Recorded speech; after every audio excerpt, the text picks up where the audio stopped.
After the masquerade, the masks come off. The tea is poured, and here we can tell the truth.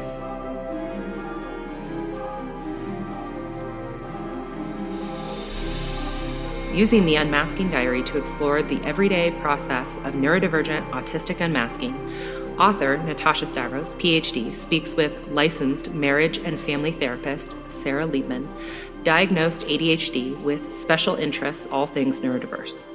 Join us in this episode of Spilling the Tea as we explore social, psychological, and spiritual frameworks that empower resilience through change.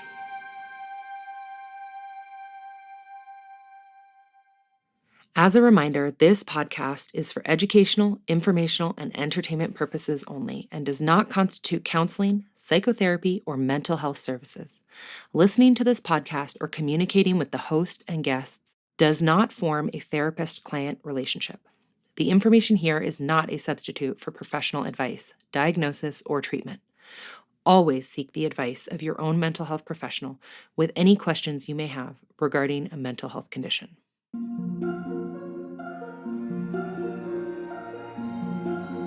All right, let's go ahead and get started. So it's our first ever podcast, and I'm so excited about this.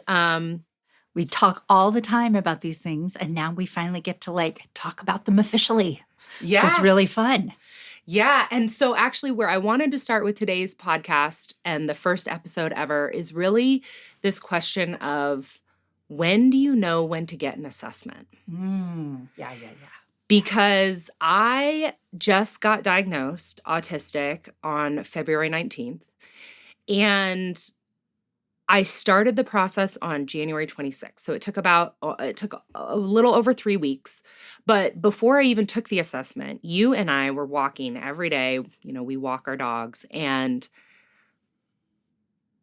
you mentioned to me that you thought I was autistic. And eventually I did. Eventually. Yes. But I think what you did was a lot of times you'd be like, that's a very autistic thing. Mm-hmm. Oh, that's a very autistic thing. And then I started to keep a list of all things that were potentially autistic. And that's when I started to go, maybe I am autistic, and decided to go and get diagnosed.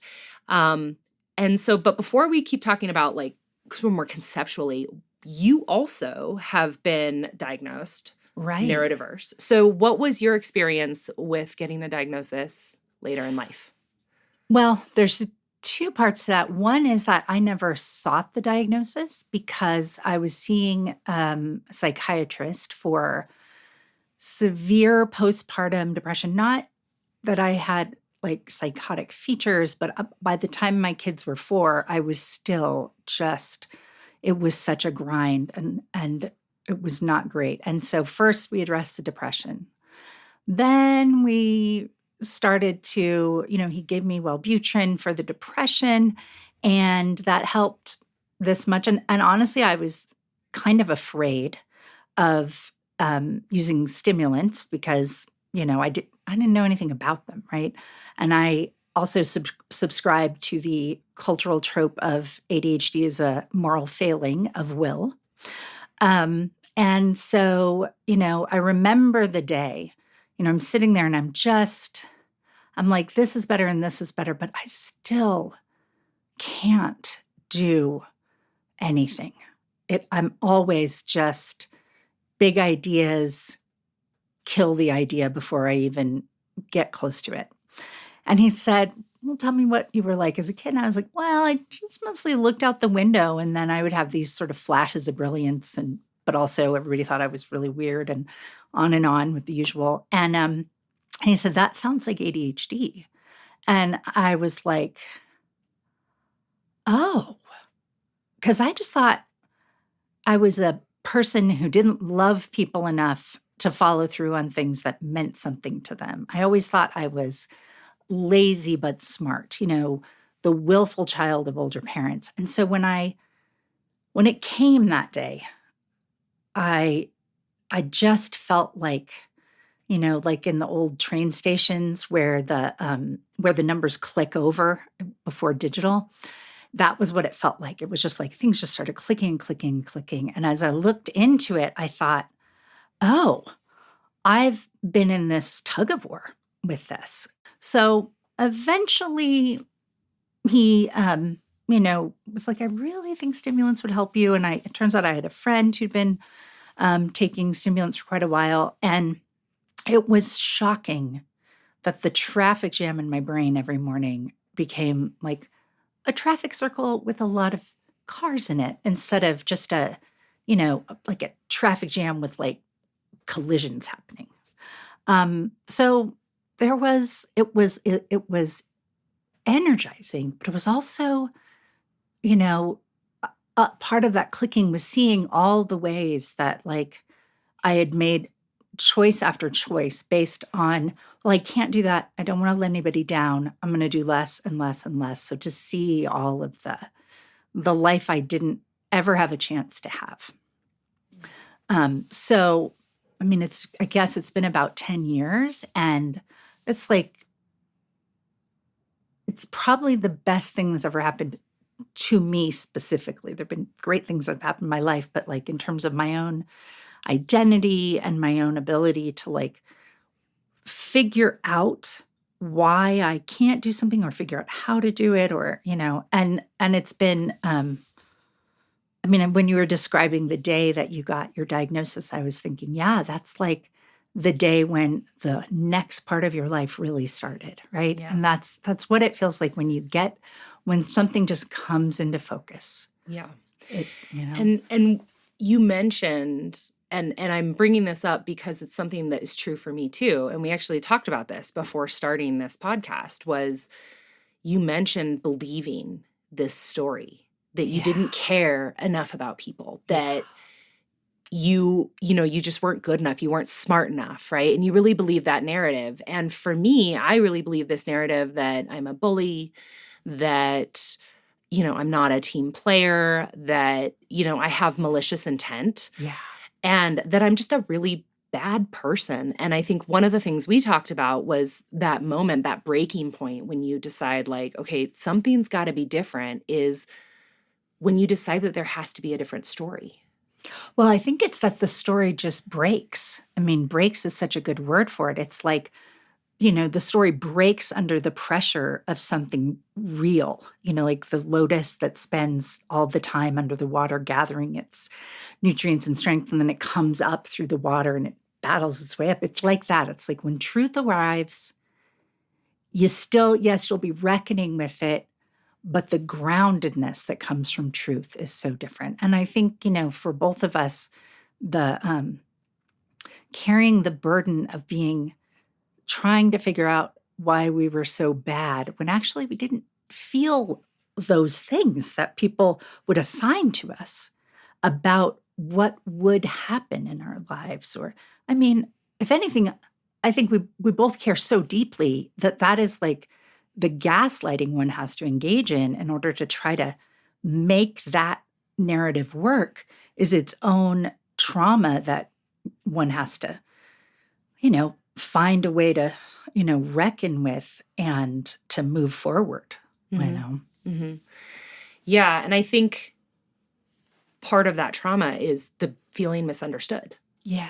Yeah. Well, and it's just being misunderstood. And being misunderstood and feeling like I'm showing up and I'm doing these things, right? Like I'm trying really hard. And apart from asking you every time I talk, if there's something I need to do differently, I don't know how else to be. Like I'm really not trying to be these things that you say I am: stupid, lazy, mean, malevolent, selfish, right? Yeah. Like all these things, these labels that get assigned to us, and just saying like, I feel very misunderstood, and that traumatic response and then it's almost like every time something happens and you feel that misunderstanding, it comes back, and it comes back stronger and stronger until a breaking point as an adult where you go, this cannot be the story. Yeah. This cannot be my story. Yeah. Or you never get to that point because there's never any point in your life where anybody sees you clearly enough to say, I'm not sure that's your story. Right? Like, I was already a licensed psychotherapist. I'd had a long-term,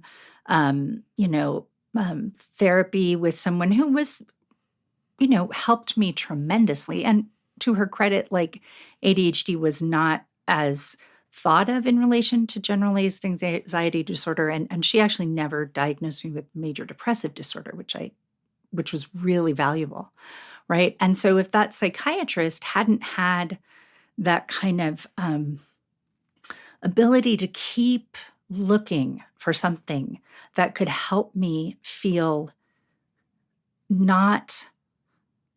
it could help me feel good, like to live in my own skin, Yeah. right? Yeah. Okay, so you get that breaking point. Like, why does having a diagnosis matter?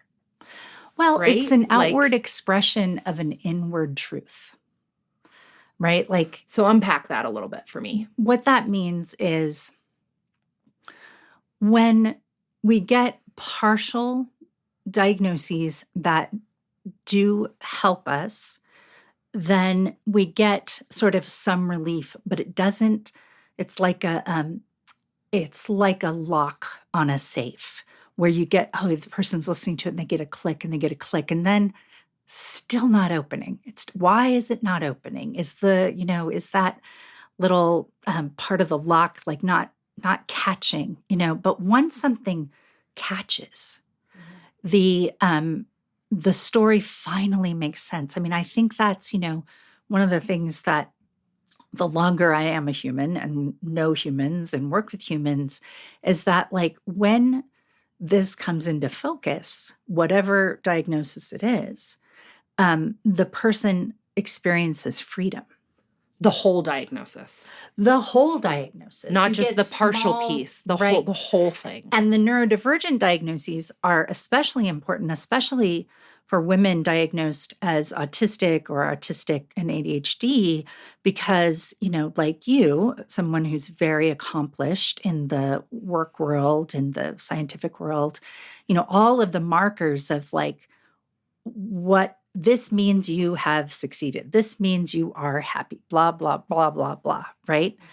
And yet there is something that like you can't get it. You can't get your hands around. You don't even know what it is. Like you said, do I need to just ask somebody every time I speak? And I imagine there have been people in your life who drew you out and you had real connection with them and they really saw you. And then there have been these other people who I've also experienced who they meet you with a wall and everything that comes out. And you were saying like the trauma just builds and builds and the reactions get faster and faster. And the walls like in, Star Wars, like they're climbing. You're like, where's my R2D2, so that's why diagnosis is so important. Yes, diagnosis in general is controversial because it becomes political. Who does it serve and all those things. But as we see these neurodivergent diagnoses get the attention they need in order to really help with what can turn into significant trauma diagnoses like complex post-traumatic stress disorder, the fewer like side diagnoses there are. Yeah. The depression, the generalized anxiety. And sort of speaking from my own experience, for me, getting this diagnosis, first of all, it was like, oh my God, every single interaction my entire life makes sense. Yeah. Right? Every time a social situation escalated to a point that is just like when I tell people, they're like, that's unreal. Yeah. Right? And I'm like, yeah, it is unreal, but it happened. And I don't know why, but it keeps happening. And so like, I really believed I'm the problem. I'm the common thread in all of this. And getting the diagnosis for me was empowering because it meant that I could claim the story that was being written. And it also meant that I could seek help in the advocacy journey, right? It in was learning. Restorative too, as you tell that story and I watch your face and I think about that week. It restored you to wholeness. You get to pull that together and smooth that out and change it, but it restored you to what you actually feel, which is like, I don't understand how I end up such a bad person with such good intentions. and why trying to solve problems with people turns out into bigger problems, right? It was like it restored something that had been ruptured. Yeah.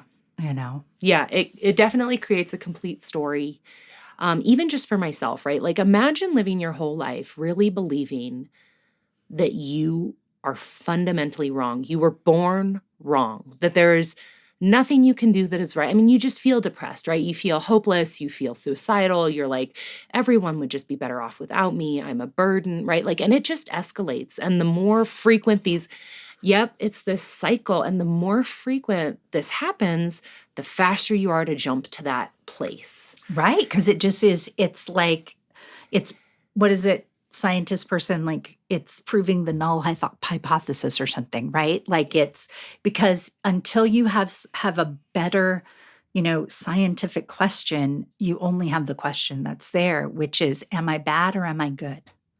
Right. And, the data gets biased because you go in with, I think I'm going to try to be good, right? I'm going to do the thing that I think I didn't do last time. And you just can't win. You can never get past that piece. I know. Yeah. But you did. But I did. Yeah. And that's that point, right? Because I've had other people ask, like, well, why get the diagnosis, right? It's, first of all, in the current administration, like, this is not something that you want to identify with if you don't have to, right? Like, because it's alienated, right? It's a hard life, right? People, you are constantly fighting. You are constantly advocating for yourself. No one's choosing to have to advocate every day, no. Right? It's hard. It's exhausting. So it's, so there's that question of like, well, why do that? And then there's also the stigma around it. And like you said, you talk about the successes. In my particular situation with my flavor of autism, I am like sort of my special interest is learning. Yeah. So I'm very good at learning. And so that's how I was able to learn how to mask for so long and look seemingly on the outside like a very successful person. Youngest female scientist working at NASA at one point in my life, right? Possibly, maybe that's unfounded, but well, it's pretty close. There's not enough women that you have to worry about it too much, You're right. Right. Like I've written books, I've gotten a PhD, right? I've gotten very, very high powered positions where I've made a lot of money. Of course I'm successful. And yet at the same time, I felt lonely every day, even with the most amazing partner ever who does actually lean in and support me. I still felt alone in the journey, and every work interaction was weird. Friendships were hard to maintain. And so I was lonely. But loneliness isn't seen as a factor of success. Yeah. Right. And so no one could see that like this undiagnosed autism was actually creating loneliness. Mm-hmm. Mm-hmm. And now I have a network. Right? Like you and we talk about it regularly. Yeah. I have a special group of people that are also diagnosed autistic. We have our wonderful director, Linda, who is absolutely, this is a three-legged stool. And we have our audio engineer, Noah, in the room. Intros all around. Yeah. To me, I think getting diagnosed is one, it's empowering. It claims your story. Two, it allows you to step out of loneliness. Absolutely. Right? To know that there's a community of other people like you who are going through the same struggles that you're going through. And maybe they have wisdom to share, right? Like, I mean, you are a little bit older than me. And so you have been able to give me 15 years of wisdom on top of where I am currently in my life. And that's been and same with Linda, right? Like both of you have been extremely helpful in mentoring me as I try and struggle through advocacy, self-advocacy, what that means, what resources are available. We didn't really see you as the problem, right? I mean, that's one thing that's very, you can't put a monetary value on it, but when someone believes, like I believe, Linda believes, we believe ourselves, we believe you're, in the language of Disney, like that your heart is true. So how could someone whose heart is so true be as bad as they have been taught to believe they are? What else is there? What else is there? Yeah. Right? And it doesn't mean that you don't carry it with you, because that's what having, a neurodivergent diagnosis is. Yes, I do carry that with me into each situation, but the way that it sits is very different. Very, very different. I know. Yeah. Well, so do we have like anything else that we want to share? Do we not talk about something around this? And I want to bring back to the topic of the podcast, which is that when is the moment that you know you need an assessment, right? So like going back to that, right? We've talked about when is that moment that you need an assessment? It's when you cannot believe the story that you've been told your whole life. Well, right? or That's that fractured. the only way to live is either you get to a different place in the Rashomon looking at your life, or you go with it and you make your life smaller and smaller and smaller, right? Right. We've talked about that moment when you need community. You're lonely, that loneliness that feeds into needing the assessment, to needing that other story. Are there any other elements that are kind of like the indicators? Truly bad people never wonder if they're bad. So one of the indicators is if you're carrying around a very paradoxical story about your goodness and your badness, that's important. I think another thing is, being left-handed was stigmatized, right? Like, yes, this current administration is threatening all sorts of ridiculous things, but living only for the moment that we're in, when it's going to harm us more, like it would have harmed you more to say it's not safe, so I'm not going to do it, right? The world just keeps going and changing. And, like when we first met, we were talking about, our families. And I come from a family with some Jewish ancestry, but mostly, other white Europeans. And, I feel at this point like, you know what? If they're coming for the Jews, I'm 8% Jewish. If they're coming from the neurodivergence, like, I don't have to have a diagnosis. I'm not really I'm not your regular thinker, right? Yeah. So, we as individuals need to figure out how to be as congruent internally and externally. I have a story that doesn't make sense. I got to work on that. And the other thing is that self-diagnosis is valid, especially in the realm of autism, where so much of the quality of autism assessments varies in that some places like Prosper Health. So I just interject the resource that I've been using is prosperhealth.io. Right. And they specialize in adult autism and ADHD diagnosis. Right. And the story that goes around about autism diagnosis tools, like the tests they give you, are that, they have to give you this ADOS and that's really the thing. But actually, it's a tool that was based primarily on diagnosing boys. It's not even super valid for girls. Or men. Even like adult boys. Right, or even teenage boys who may have gone down in hyperactivity or become very good in school because of a hyperfocus or special interest, right?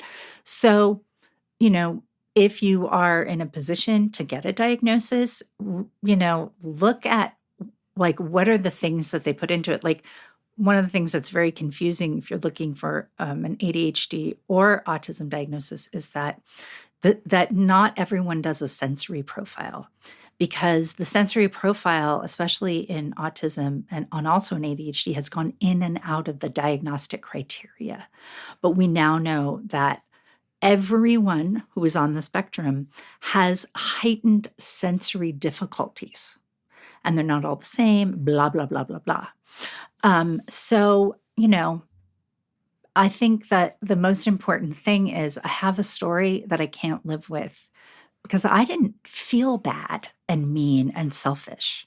I felt lost, confused. Sometimes I would use arrogance to try to, get my way through things people said I should. So if the story doesn't match, that's a good sign. That's a sign that you need to go maybe get an assessment. do some research yourself, speak with your, sometimes families are resistant. Like you may be the first one diagnosed and then it'll take a while and the rest of them will get a diagnosis. But yeah, just, your story the best.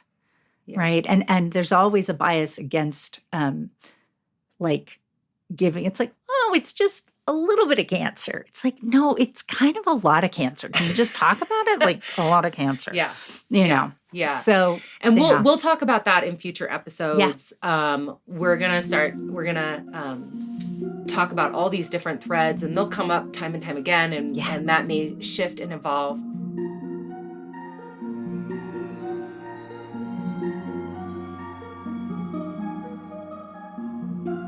This episode of Spilling the Tea is inspired by The Unmasking Diary, snippets from the book After the Masquerade, a memoir by Natasha Stavros.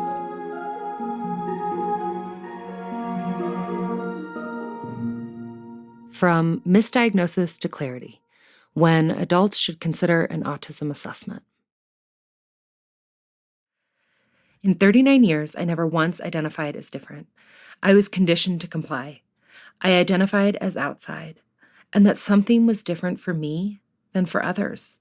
But never once did I think that I was different. Instead, I believed that I was a problem. The therapists, and there were probably at least a dozen, I had seen for nearly 20 years, diagnosed me with depression, anxiety, symptoms of agoraphobia, insomnia, obsessive-compulsive tendencies, and complex post-traumatic stress disorder, CPTSD. I believed that it was those traumas that made me different. It had never occurred to me that maybe the reason those traumas happened in the first place was because my brain didn't process things the same way as others, that I am autistic. Never did anyone question my understanding of social reciprocity, nonverbal communication, or the expectations of maintaining relationships. Instead, I was malignant, manipulative, abrasive, direct, rude, outspoken, and arrogant. Never did it occur to me that my hyper-organization or compulsive behaviors were really just coping skills to soothe the anxiety that stemmed from hyperstimulation and sensitivity to sensory input.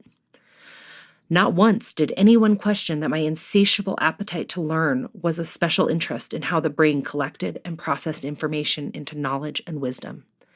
When I excelled at school, sport, or really anything that captured my attention, no one thought to question why I was so driven by the routine and structure of practice, repetition, and focus to hone my craft. With success and accolades came waning mental health, a spiral into loneliness and despair. No one could stand to be around me day in and day out, until my husband. No boyfriend lasted more than a year. Most friendships were short and sweet, or they were so distant and sporadic that they didn't take a daily toll. Friends that lasted weren't without turbulence. Well, that's not even really being honest. Turbulence would imply some rocky bits, when in fact, most of my friendships nosedived. In 2020, I left a job that had me questioning my value and worth on a quarterly basis for a job that fed that same insecurity while devouring my social capital. That job took away my entire research portfolio, everything I had worked for. It stripped me of the joy and passion that fueled me. To protect my family, I abandoned my research and took another job. Not long after, that job also questioned my judgment navigating social dynamics. This became the sole metric by which my work was judged, how well my colleagues liked and trusted me. It didn't matter that my work was thorough, that my productivity surpassed my peers, or that I solved complex problems with solutions that took others months to realize was the right path forward. My peers thought I was inconsistent, my emotions dysregulated, and my social behavior strange. Tirelessly, I questioned what could have gone wrong. I tried to do it differently this time. I tried to do everything that was expected, and yet I still could not meet social expectations. I had taken classes and read books. Despite my ability to learn just about anything, I couldn't seem to do this, at least not well enough to stop the train wreck from happening again. I applied for another job. I got this job. I thought, I'll do it differently this time. I convinced myself that if I was open and transparent about what was hard for me, or that my impact on people often didn't align with my intention, that maybe, just maybe, it would be different. 3 months into the job, there was an incident, and I knew, in my core, the fear erupted through my being. I broke down. All my past experiences pulsed through me, running through my mind on repeat. I convinced myself I could pretend it was fine, and that eventually it would normalize. It didn't. That's when my friend had mentioned that I might be autistic. That's when I knew I needed an assessment. For more information on this topic, Embrace Autism is an autistic-led, research-informed company that provides neurodiverse, affirming educational resources. For early access to the book and other resources, subscribe now.